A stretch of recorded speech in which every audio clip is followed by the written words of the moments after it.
Good afternoon, ladies and gentlemen. I would like to start by warmly thanking the organizers for their kind invitation.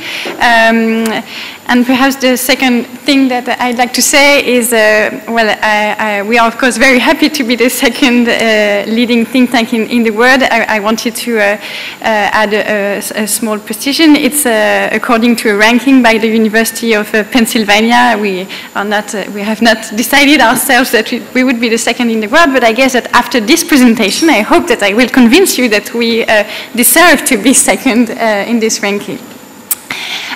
Okay, so this morning we discussed a lot about oil and gas and some parts about renewables. And here in this presentation, I'd like to focus on the EU energy transition policy, project, and actual processes. Let's start with the big picture.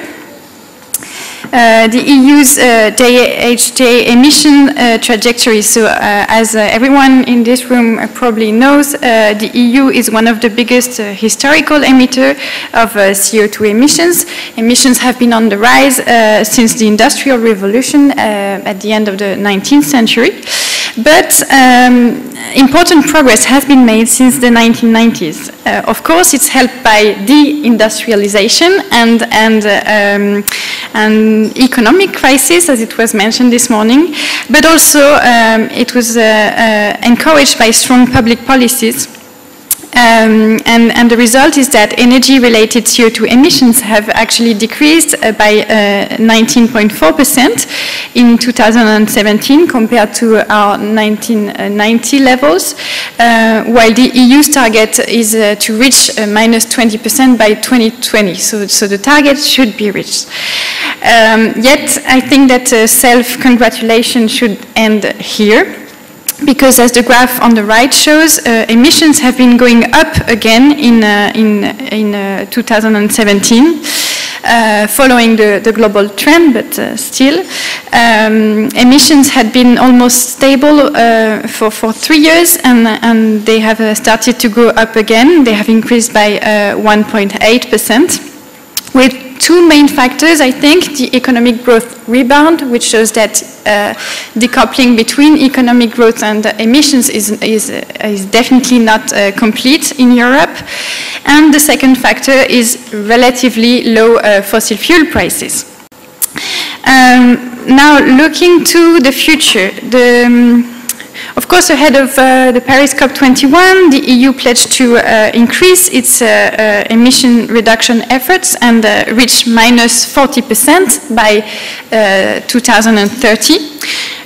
But now the key question is whether the EU will actually be ready to do more and go further away and actually revise its pledge upward by 2020, as seems to be required by the Paris Agreement, or at least encouraged by the Paris Agreement. Of course, the EU is perhaps encouraged to do more by its partners. It's one of the strongest defenders of the Paris Agreement, so you could expect the EU to show the way and actually come up with a new climate pledge. And it would actually be in the spirit of the Talanoa dialogue, which was launched early this year.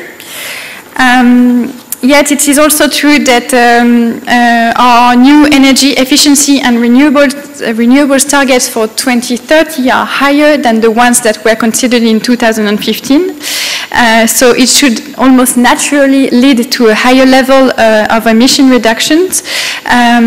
So many experts would say that it is actually feasible to go beyond minus 40%, but as you probably know, decision-making processes within the EU are very complex, and because they are very complex, they are also very lengthy.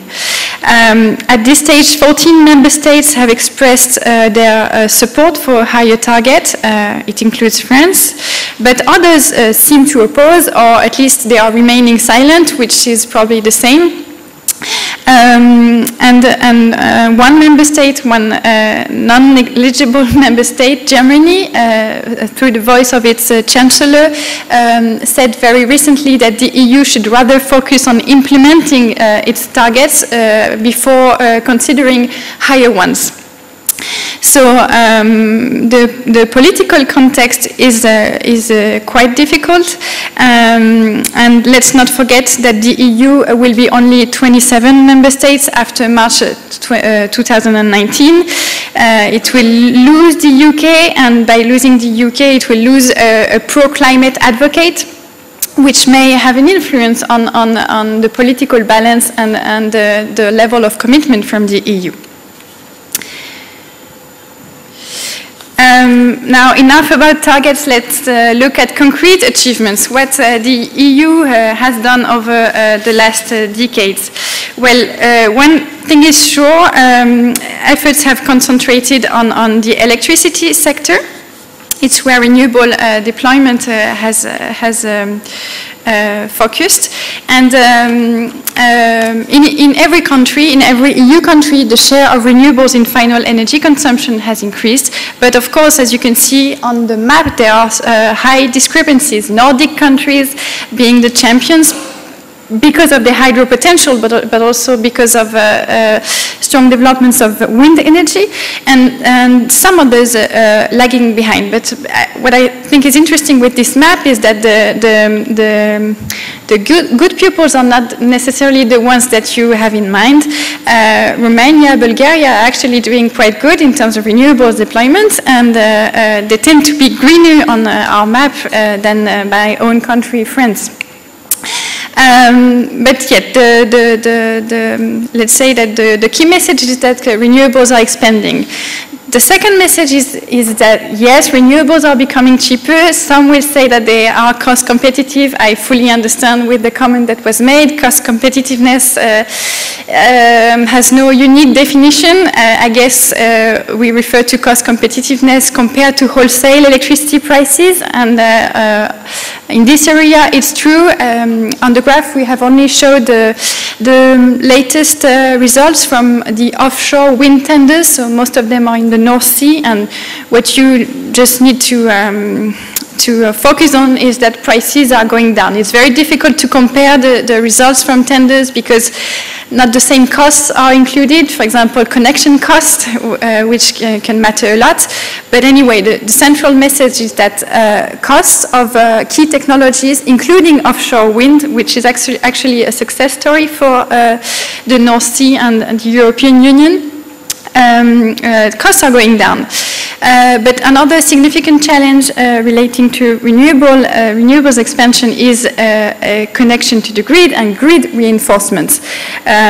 With renewables comes a very different power system, so many investments and huge investments are needed in the electricity transmission and distribution networks.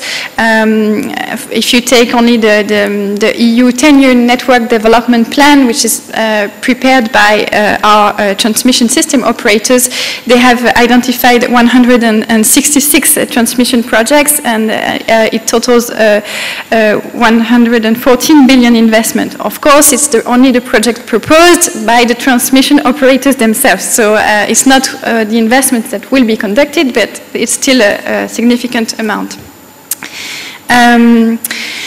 But despite renewables expansion, it does not translate into a much lower emission intensity of the EU power sector. It's actually almost stable. On the left, you have the share of renewables in the EU and in key countries, and of course, it's going up. But on the right, you see the evolution of the emission intensity, and of course, it's declining, but very slowly. It means that renewables are not translating into a less emitting power sector at the moment. The key reason for this is the slow decline of coal in the EU. Since peak peaking year, so 2012, as you can see on the graph on the left, coal-based power generation decreased by only 6.7 percentage points. So it's a very slow decline, and although some countries have pledged to phase out coal, the UK is making a very significant effort in reducing coal thanks to carbon price floor, but coal is still a major issue in many parts of Europe, including Germany, where coal represents 40% of electricity generation. Now, the perhaps good news in this field is that carbon prices in the EU are currently going up. So now the next question is it going to make a change for the EU power sector? Does it mean that coal power plants will no longer be profitable? Is the question of the moment in the EU. As you can see, prices for 1 ton of CO2, they were trading at 5–6 euros per ton for many years, 6 years, 7 years, but over the last year they increased, and it's a spectacular rise. They have reached 25 euros per ton very recently. And there are chances that the increase will not stop here, because it's the first reason behind the increase is the new reform of the market, and this reform will actually be implemented in January 2019, so the actual effect, the scarcity effect, should be felt after 2019. It's also linked to the industrial growth rebound in 2017, and also the fact that this market is highly financial and that there are speculative behaviors playing a role. Now, does it mean that coal to gas switching will be encouraged? Yet, at the moment, the answer is no, because although the profitability of gas power production should be improved thanks to higher carbon prices, the price differential between coal and gas is not going in the same direction. We have a bullish European gas market. Gas prices are on the rise. They are following, of course, higher oil prices, but also they are a result of tight LNG market. So as you can see, the power sector, there are still some hard work to do.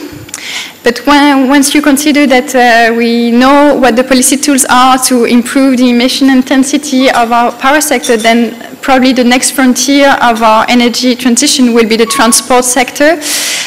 Of course, it's 18% of our emissions in 2016, so still a considerable part. And the other key element is that emissions are increasing in the transport sector, so contrary to the general trend, because transport activity is still on the rise.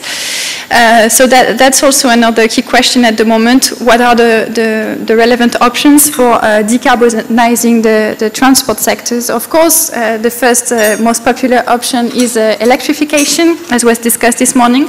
But I think it's important to note that there are also questions being raised in Europe about massive electrifications. Potential limits are identified.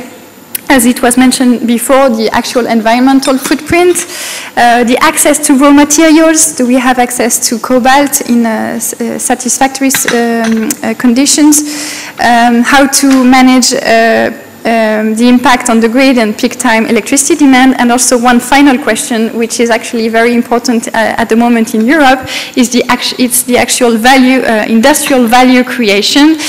Very few EV players, EU players are involved in EV battery cells manufacturing, and it can be a concern if demand is developed in Europe, and it can be a concern for the EU automaking industry. I just wanted to show briefly a map of the battery cell production projects in Europe, just to show you that most projects are by Asian competitors, not EU players per se, which is the current concern. Just one word for conclusion, because we are running out of time. My main message is that we are not done with our energy transition in Europe. There are still very important and difficult questions on the table. The European Commission is actually trying to define a new long-term strategy for 2050, and I tried to mention a few of the questions and challenges that are on the European Commission's table. It starts from the carbon pricing instruments. Should we have a carbon pricing border adjustment? What flexibility options to ensure the large scale of renewables? Is it interconnectors within Europe, or is it local solutions? How to achieve a just transition? How to make sure that coal regions in Germany, Poland, Czech Republic achieve economic diversification? And one perhaps last point that I wanted to mention, how to encourage investment in breakthrough technology, because the EU is actually talking about climate neutrality, but climate neutrality would require breakthrough technologies, and I guess it's where our discussions and international cooperation comes in, and I hope that our debate today and in the future will help tackle all these important challenges. Thank you very much, and sorry for the time.